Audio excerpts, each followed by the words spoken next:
of this ultimate new formation.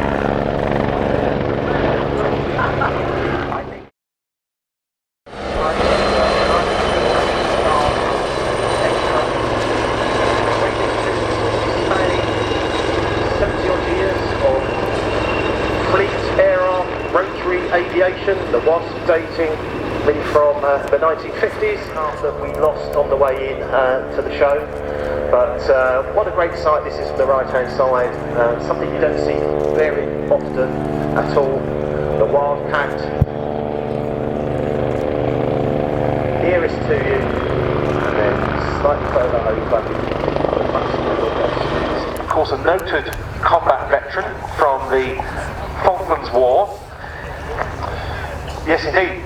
Most noted for, of course, its attack on the submarine Santa Fe during Operation Paraquat, which was the taking back of South Georgia. The Santa Fe was trying to run the blockade. I believe it was first spotted by Wessex. We have a Wessex in the static part that made a depth charge attack. But that attack was then also joined by, I think, 2 Wasps. Who did damage to the Santa Fe and caused it to actually be beached on the shore, and that submarine was out of the war.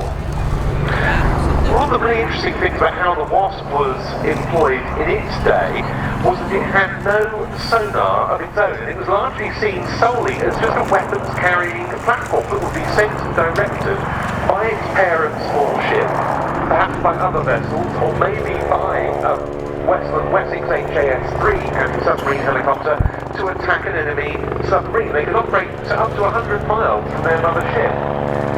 Very different concept now with the Leonardo Wildcat, the new element of this ultimate new formation. I think you can be seeing the start of a brand new display item for future use. Yes, indeed. I mean, we should say, of course, that we have the current aircraft of the Royal Navy represented here by the Wildcat. The Wasp comes to us from the civilian Navy Wings Heritage Flight.